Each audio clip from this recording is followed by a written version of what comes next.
இன்னையில இருந்து 3 நாள் சூரியன் மறையிற நேரத்துல, அதாவது சாயங்காலம் 6 மணிக்கு இந்த வீட்டோட பூஜை அறையில நீ விளக்கேத்தணும். அப்படி நீ தொடர்ந்து அமாவாசை வரைக்கும் விளக்கேத்திட்டா உன்னை காப்பாத்த வந்த சக்திக்கு தன்னை காப்பாத்திக்கிற சக்தி வந்துரும். அதுக்கப்புறம் அதுவாவே அது மாட்டி இருக்கிற சூழ்ச்சியில இருந்து விடுபட்டுரும்.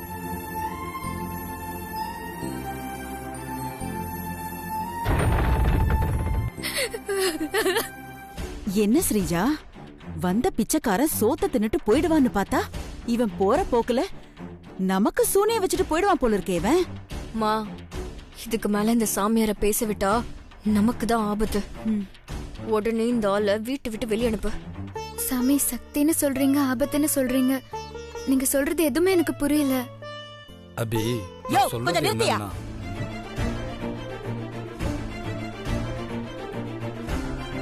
வந்தோமா, குடுத்த சோத்த தின்னோமா, ஆசீர்வாதம் பண்ணோமா, தட்சணையா கொடுத்த காசை வாங்கிட்டு போனோமான்னு இல்லாம உன்னை நம்புறோங்கிறதுக்காக வாய்க்கு வந்தபடி பேசிட்டு இருப்பியா நீ? சிந்தாமணி, சும்மா இருக்க மாட்ட. சாமிய பார்த்து இப்படி பேசுற?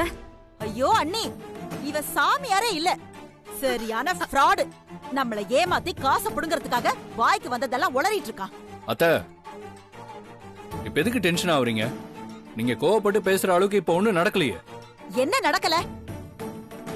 ஏன் கண்ணு முன்னாடியே நம்ம வீட்ல இருக்கிற எல்லாரையும் சாமி பேரை சொல்லி ஏமாத்தி காசை வாங்கிட்டு போவா? அத பாத்துட்டு நான் சும்மா இருக்கணுமா? ஏன் அத்த, அவர்தான் நம்ம கிட்ட காசு கேட்கல. இனிமே கேப்பான் பாரு. இவனை வெளிய அனுப்பு. ஏஞ்சி வெளியே போயா. உனக்கு அவ்வளவுதான் மரியாதை. ஏஞ்சி போயா வெளியே. சிந்தாமணி, என்ன இப்படி எல்லாம் பேசுற? நான் அப்படிதான் பேசுவேன். நீ கொஞ்சம் நிறுத்துறீங்களா?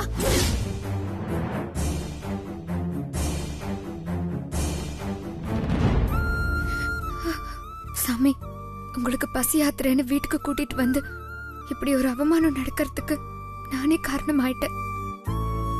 என்ன மன்னிச்சிருங்க சாமி.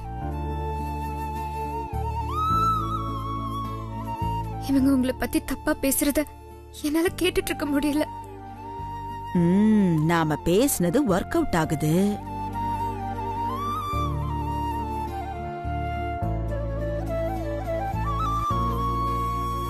அபி, நான் கும்புற அந்த கடவுள் என்னைக்கு உனக்கு துணை இருப்பாரு. நீ கவலைப்படாதம்மா. அப்ப நான் வரமா வரமா.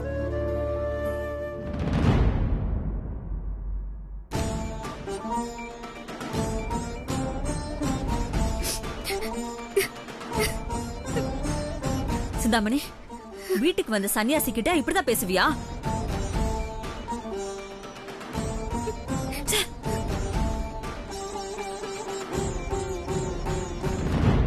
அத்த, நீங்க பண்றது வர வர கொஞ்சம் கூட சரியில்லை. நானும் எப்பவும் எல்லாத்தையும் வேடிக்கை பார்த்துட்டு இருக்க மாட்டேன். பாத்துக்கங்க. சரிதான் போடா. நல்ல வேளை, எப்படியோ குட்டைய குழப்பி சாமியார பேச விடாம பண்ணிட்டேன். சாமியார விரட்டியாச்சுமா, ஆனா சாமியார் சொன்ன விஷயத்த பொய்யாக்கணுமே. மா, உள்ள வா. சரி வா போலாம்.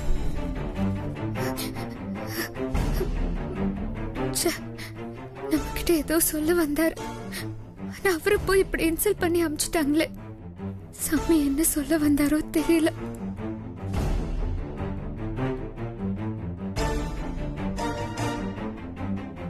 ஏய், நான் மட்டும் போய் கொடுத்துட்டு வரேன். நீ அங்க போய் வெயிட் பண்ண, சரியா?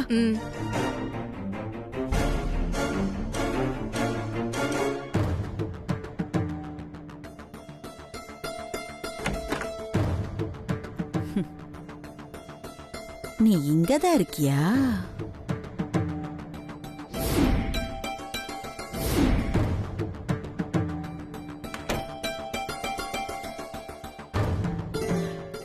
அபி, இந்தாம்மா, உனக்காக ஜூஸ் போட்டு எடுத்துட்டு வந்திருக்கேன். இந்தா குடி.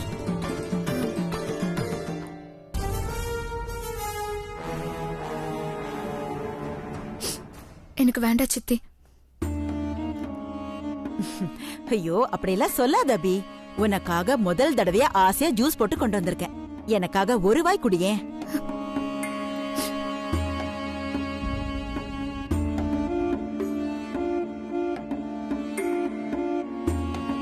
என்னம்மா, ஆசையா கொண்டு வந்திருக்கல, குடிமா.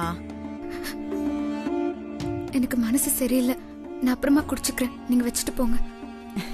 குடிக்கணும் சரியா?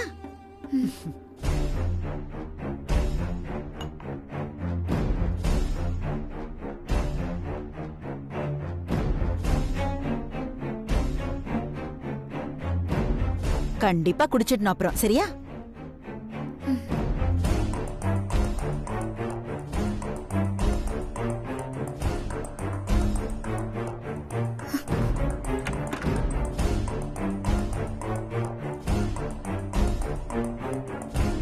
இவ மனசை எப்படியாவது கலைச்சு விடணுமே. அபி, நான் சாமியார திட்டி அனுப்புனத நீ தப்பா எடுத்துக்காத. அந்த சாமியார் காசுக்காக உனக்கு புரியாத மாதிரி ஏதேதோ சொல்லி குழப்புறாரு. எனக்கு தோணுச்சு, அதனாலதான் அப்படி சொன்னேன். இந்த மாதிரி ஆளுங்கெல்லாம் இப்படித்தான். முதல்ல நமக்கு ஆதரவா பேசுவாங்க, அப்புறம் பரிகாரம் அது இதுன்னு சொல்லி நம்ம கிட்ட இருந்து ஆயிரக்கணக்கில் பணத்தை புடுங்குவாங்க. அதுக்குதாமா அப்படி பண்ணேன். சரி சித்தி, நாங்களும் ஒன்னும் தப்பா எடுத்துக்கல. சரி அபி, எனக்கு நிறைய வேலை இருக்கு, நான் வரேன். ஆனா மறக்காம அந்த ஜூஸ குடிச்சிடணும் சரியா?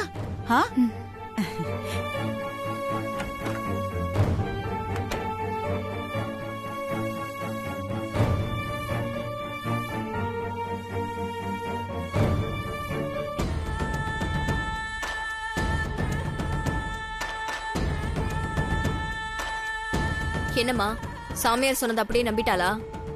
அபிக்கு சாமியார் சொன்னது எதுவும் புரியலன்னு நினைக்கிறேன். அபி பேசுறத பார்த்தா அவ சாமியார் சொன்னத நம்பாத மாதிரி தான் தெரியுது.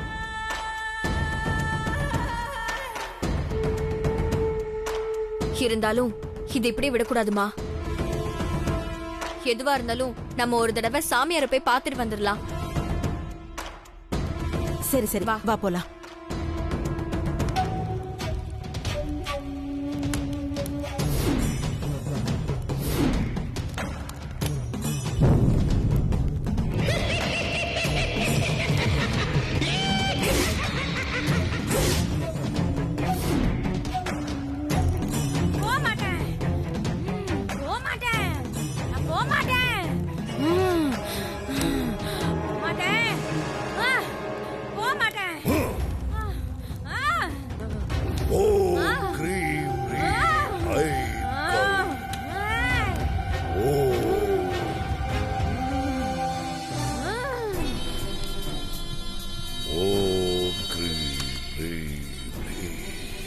ஓம் க்ரீம் ரீம் ஐம்.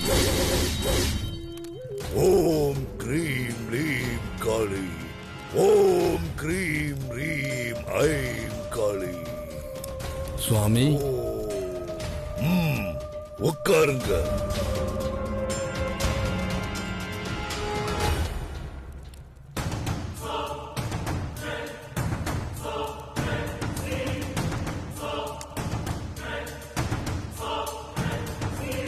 அபி கோவில் இருந்து கூட்டிட்டு வந்த சாமியார் நடந்தது எல்லாம் நம்ம கூட இருந்து பார்த்த மாதிரி அப்படியே புட்டு புட்டு வைக்கிறாரு சாமி.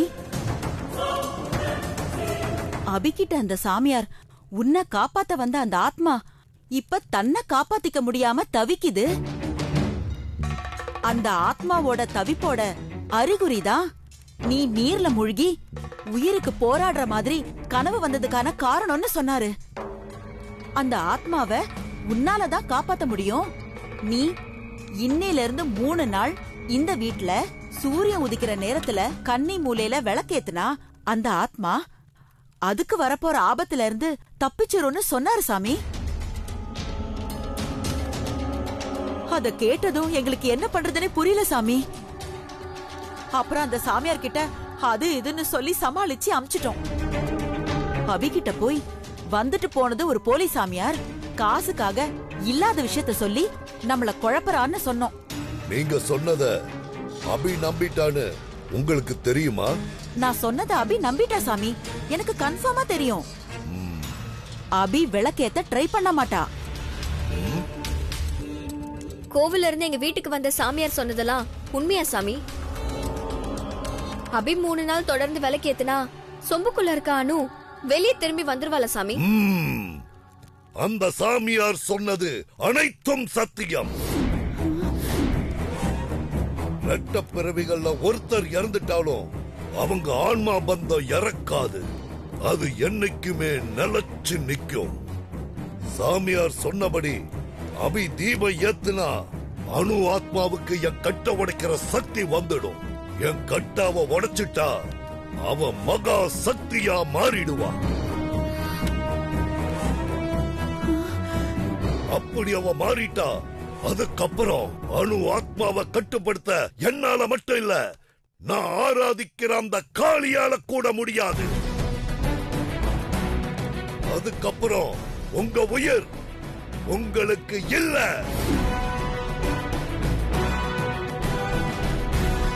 இப்ப என்ன சாமி பண்றது? அமாவாசை வரைக்கும் அந்த அபி தீபம் ஏத்த கூடாது.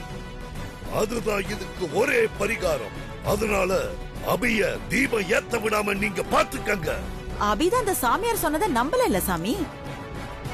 அப்ப அவ விளக்கேத்த ட்ரை பண்ண மாட்டாதானே? அந்த அபி அடுத்தவங்க வாக்கு கேட்டு செயல்படுற ஆள் இல்ல. தம் உள்ளுணர்வு வாக்கு கேட்டு செயல்படுற ஆளு. அவளோட உள் உணர்வு அவளை தீபம் ஏத்த சொல்லி தூண்டிக்கிட்டே இருக்கும். அதனால உங்களுக்கு கவனம் அவசியம். ஜாக்கிரதையா இருங்க. அவளை தீபம் ஏத்த விடாம தடுங்க.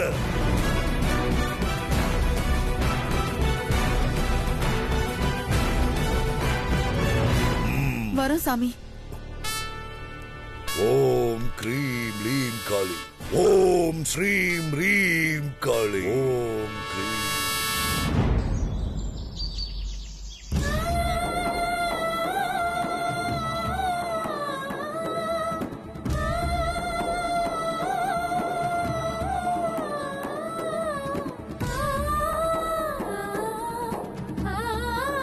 அதாவது சாயங்காலம் 6 மணிக்கு இந்த வீட்டோட பூஜை அறையில நீ விளக்கேத்தணும். அப்படி நீ தொடர்ந்து அமாவாசை வரைக்கும் விளக்கேத்திட்டா உன்னை காப்பாத்த வந்த சக்திக்கு தன்னை காப்பாத்திக்கிற சக்தி வந்துடும். என்னை எந்த சக்தி பாதுகாக்குது? அந்த சக்திக்கு இப்போ என்ன ஆபத்து இருக்கு?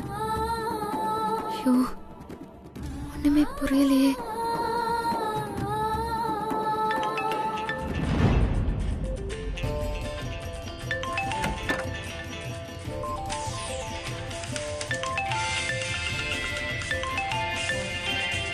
அபி,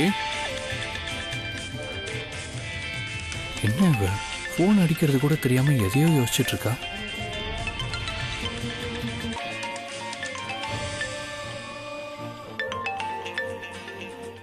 அபி, அபி, சஞ்சய், சொல்லு சஞ்சய். என்ன ஆச்சு? போன் அடிக்கிறது கூட தெரியாம என்ன பண்ணிட்டு இருக்க? சாரி சஞ்சய்.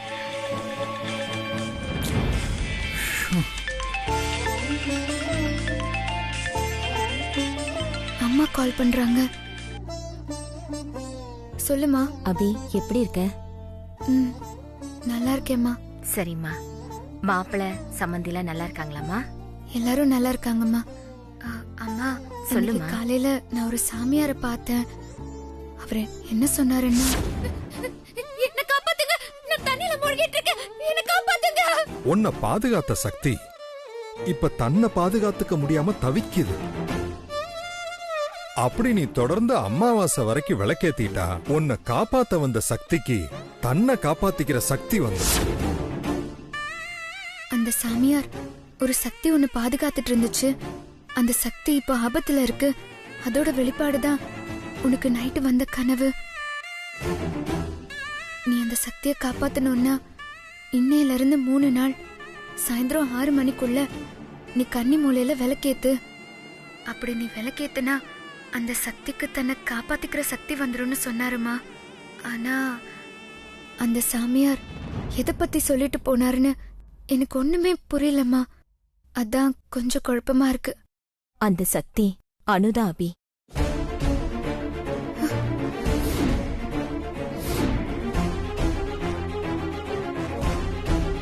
என்னம்மா சொல்ற? உண்மைதாம்மா. இயற்கையா மரணம் அடைஞ்ச ஆத்மா தான் சாந்தி அடைய விரும்பும். துர்மரணம் அடைஞ்ச ஆத்மாவுக்கு நிறைவேறாத ஆசை இருக்கும். அந்த ஆசை நிறைவேற வரைக்கும் அந்த ஆத்மா சாந்தி அடையாது. உங்க பொண்ணுக்கு நிறைவேறாத ஆசை இருக்கு. அதனாலதான் அஸ்தி பானையை விட்டு போயிடுது. அணு ஆத்மா முக்தி அடையாததுக்கு காரணம் உன் கூட இருக்க ஆசைப்படுறாமா. என்னம்மா சொல்ற? அக்கா என் கூட இருக்க ஆசைப்படுறான்னு சொல்றியா? ஆமா அபி, எனக்கு அப்படிதான் தோணுது. உங்க வீட்டுக்கு வந்து சாமியார் சொன்ன சக்தி கண்டிப்பா அணுவாதான் இருக்கும்.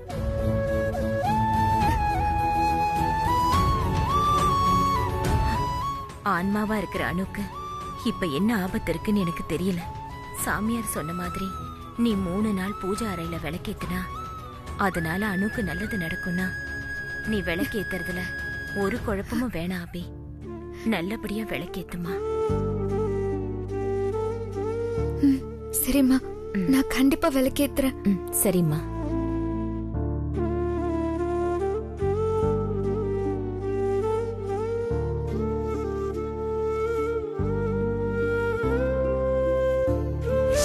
ஒரு ஆத்மா கொஞ்ச நாளாவே அபிவயத்துல கருவாகி இந்த குடும்பத்துல வந்து குழந்தையா பிறக்கணும்னு காத்துட்டு இருக்குமா.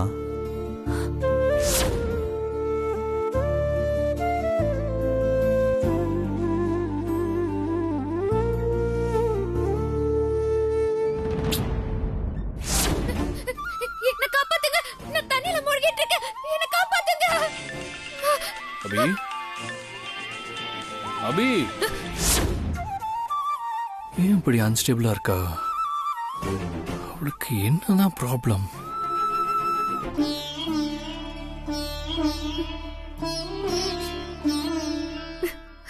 அக்கா, நீ எனக்கு குழந்தைய பிறக்குதா முக்திய வேண்டான்னு சொல்லிட்டியா?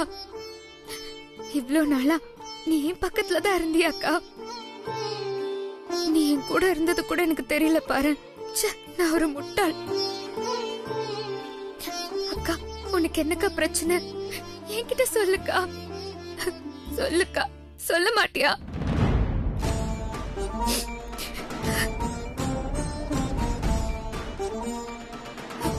அக்கா, உனக்கு எந்த பிரச்சனையா இருந்தாலும் நீ கவலைப்படாத. சாமியார் சொன்ன மாதிரி இன்னையில இருந்து 3 நாள் சாயந்தரம் 6 மணிக்கு கரெக்டான விளக்கேத்தி உனக்கு இருக்கிற பிரச்சனையில இருந்து நான் உன்னை காப்பாத்துறேன்க்கா. சீக்கிரம் நீ என் வயித்துல வந்து என் குழந்தையா பிறக்கணும்.